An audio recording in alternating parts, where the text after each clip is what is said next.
પછીથી તેમાં cooking chocolate add કરીશું. આ રીતે ડાયરેક્ટ ગરમ કરી શકીએ છીએ? કરી શકાય છે. હા. સેરેલમેન કોમ્પિટિશન નો જે એક્સપિરિયન્સ પૂછું તો ઓડિશન રાઉન્ડ થી શરૂ કરીને ફાઇનલ સુધી એક્સપિરિયન્સ કેવો રહ્યો? એક્સપિરિયન્સ હું કહીશ તો એક બહુ જ યાદગાર દિવસો હતા એ. આજે મને ફરી મારા દિવસો એ યાદ આવી ગયા છે.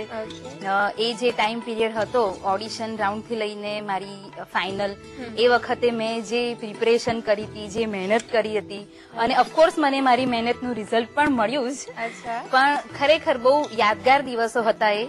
ઘણું બધું હું શીખી હતી, જાણી હતી, અને હજી પણ મને મારું શીખવાની પ્રોસેસ તો ચાલુ જ છે. ઘણું ખરું શીખું છું અને નવી નવી રેસિપીઝ ટ્રાય કરતી રહું છું. શું કરો છો એક્ટિવિટીમાં? શું કરો છો એક્ટિવિટીમાં? અત્યારે આફ્ટર કોમ્પિટિશન હું કુકિંગ ક્લાસીસ ચલાવી રહી છું. અને ઘણી ખરી ક્લબમાં ડેમોન્સ્ટ્રેશન આપવા પણ જઉં છું. કુકિંગ રિલેટેડ ડેમોઝ આપવા જઉં છું. અને ઘણું ખરું એ જ ફિલ્ડમાં આગળ નવું ને નવું કરી રહી છું અને એમાં જ આગળ વધવાની ઈચ્છા છે. એટલે એક વર્ષમાં તમે સારું એવું તમે અચીવ કર્યું, સારું એવું તમે જેટલું થઈ શકે એટલું પ્રોગ્રેસ કરવાનો ટ્રાય. ચોક્કસ. અને મને એવું લાગે કે જ્યાં હજી મારે ઘણી ખરી વસ્તુમાં શીખવાની જરૂર છે, તો એ પણ મારા પ્રયત્નો ચાલુ જ છે કે હું શીખું છું અને આગળ વધું છું. કદાચ કોઈના ગાઈડન્સ તો ના કહી શકાય, પણ કોઈના થ્રુ પણ ખબર પડે કે આમાં મને વધારે ઇમ્પ્રુવમેન્ટ લાવવાની જરૂર છે, તો એ રીતે આગળ વધું.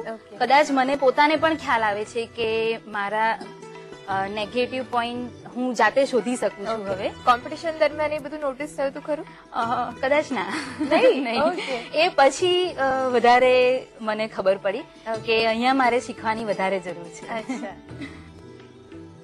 આ ક્રીમ ગરમ થઈ ગયું છે. હવે એમાં આપણે 1 કપ કુકિંગ ચોકલેટ એડ કરીશું. કુકિંગ ચોકલેટ તમે લીધી છે? કઈ છે? સ્વીટ છે, ડાર્ક છે? હા, ડાર્ક ચોકલેટ છે. તરત જ મેલ્ટ થઈ ગઈ છે? તરત જ મેલ્ટ થઈ જશે. રૂમ ટેમ્પરેચર પર રાખવાની. ચોકલેટ સોસ રેડી છે. એને બાઉલમાં કાઢી લઈશું. હિમાલી, હવે ઓરેન્જ સોસ બનાવીશું. એના માટે આપણે ઓરેન્જ જેમ લીધો છે. 2 ટેબલ સ્પૂન જેટલો ઓરેન્જ જેમ લઈશું. 3 ટેબલ સ્પૂન હની. અત્યારે ચોકલેટ અને ઓરેન્જ નું કોમ્બિનેશન કરીએ છીએ. બીજા કયા કયા કોમ્બિનેશન સારા લાગે છે? ચોકલેટ સાથે તમે સોસ કોઈ પણ બનાવી શકાય છે. એમાં 2 થી 3 લેમન ડ્રોપ્સ લીધા છે અને પ્લેન વોટર 3 ટેબલ સ્પૂન જેટલું. કોમ્બિનેશન તમે અલગ અલગ રીતે કરી શકો છો. ઇવન ઓરેન્જ સોસ નહીં, મિક્સ ફ્રૂટ સોસ રેડી કરી શકાય છે. પ્લેન તમે આવો સોસ ના બનાવવો હોય ને ઇન્સ્ટન્ટ કરવું હોય તો એકલું મધ પણ તમે પોર કરી શકો છો ઉપર ડીશમાં.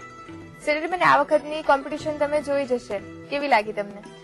ઘણું સરસ. મહારાણી ફર્સ્ટ, સેકન્ડ, થર્ડ, પછી ફોર્થમાં ઓફકોર્સ અવેરનેસ આવી જ છે ગૃહિણીઓમાં. અમારી વખતે યંગસ્ટર્સ વધારે હતા. આ વખતે મિડલ એજના પાર્ટિસિપન્ટ હતા, પણ બહુ જ સરસ અને સરસ જ જશે ફાઇનલ પણ. ઓરેન્જ સોસ રેડી થઈ ગયો છે. ગેસ બંધ કરી. આટલું જ લિક્વિડ રાખીએ છીએ? હા, આટલું લિક્વિડ રાખીએ છીએ. રૂમ ટેમ્પરેચર પર આવશે એટલે થોડું થીક થશે. ઓકે. એને એક બાઉલમાં કાઢી લઈશું. આ બ્રેડને આપણે અલગ અલગ શેપમાં કટ કરી લીધી છે.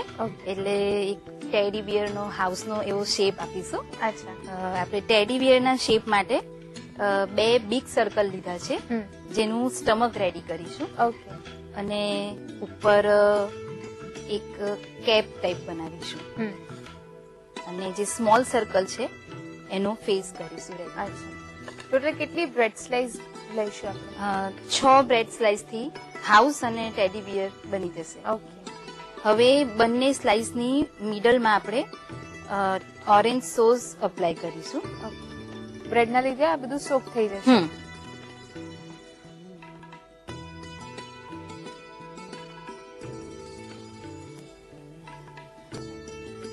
હવે સ્ટમક અને ઉપરની કેપ પર ચોકલેટ સોસ લઈશું. એક જાડું લેયર કરી દે. જાડું લેયર કરી દઈશું.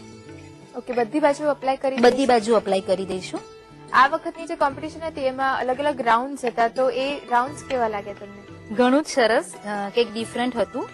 ફર્સ્ટ રાઉન્ડમાં ટ્રેડિશનલ ઇન્ડિયન સબ્જીસ હતી. સેકન્ડ રાઉન્ડમાં સ્વીટ્સ અને ઇન્સ્ટન્ટ સ્નેક હતું. બહુ જ સરસ સબ્જેક્ટ હતા અને બધા પાર્ટિસિપન્ટે જે રીતે મહેનત કરી છે તે સબ્જેક્ટને પૂરું માન આપ્યું છે બધાએ. એ લોકોને કોઈ મેસેજ આપવો છે તમારે અત્યારે ફાઇનલિસ્ટ જે છે? હા, ઓફકોર્સ. મહારાણી 4 નું બિરુદ જેને પણ મળશે એની લાઈફમાં ઘણો મોટો ચેન્જ આવશે. એટલે મારું કેવું તો એવું જ છે કે જેટલો ટાઈમ એમની પાસે છે તો પૂરી મહેનત અને દિલથી કામ કરે ને તૈયારી કરે. સ્ટમક છે એની ઉપર આપણે મિક્સ ડ્રાયફ્રૂટ્સ લઈશું. ડ્રાયફ્રૂટ્સમાં અખરોટ છે, બદામ અને કાજુ લીધા છે. તમે રોસ્ટ પણ કરી શકો છો.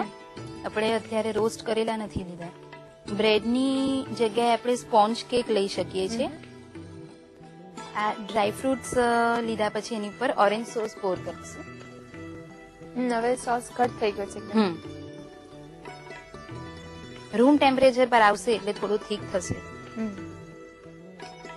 હવે આપણે હાઉસ બનાવવા માટે બીજી એક પ્લેટ લઈશું, જેમાં બ્રેડને એક ટ્રાયેંગલ શેપમાં કટ કરેલી છે અને બીજી સ્ક્વેર શેપમાં, જેનાથી વોલ્સ અને રૂફ રેડી કરીશું.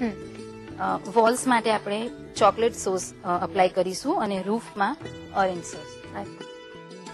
અંદર આપણે બે બ્રેડની વચ્ચે ફિલિંગમાં ઓરેન્જ સોસ લીધો. એની જગ્યાએ તમે ફ્રેશ ફ્રૂટ્સ પણ અંદર મૂકી શકો ઓરેન્જ સોસની સાથે. ડોર અને વિન્ડો વગર તો હાઉસ અધૂરું જ છે, એટલે આપણે એ મૂકીશું. એના માટે મેં બિસ્કિટને એક રેક્ટેંગલ અને સ્ક્વેર શેપમાં કટ કરેલા છે. રેક્ટેંગલ શેપ આપણે ડોર તરીકે લઈશું અને સ્ક્વેર શેપ વિન્ડોઝ માટે. અને રૂફ માટે આપણે ઓરેન્જ સોસ રૂફ પર અપ્લાય કરીશું. એ પણ બધી બાજુ અપ્લાય કરી દઉં? બધી બાજુ ઉપર અને બે બ્રેડની વચ્ચે. આવી રીતે તમે ઘણા અલગ અલગ શેપ્સ કરી શકો છો.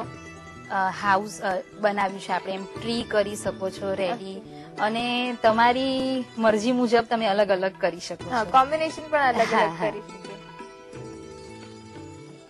હવે જે પાર્ટ્સ પર આપણે ચોકલેટ અપ્લાય કરી છે, ચોકલેટ સોસ, એને આપણે ફ્રીઝમાં 15 મિનિટ સેટ કરવા મૂકીશું.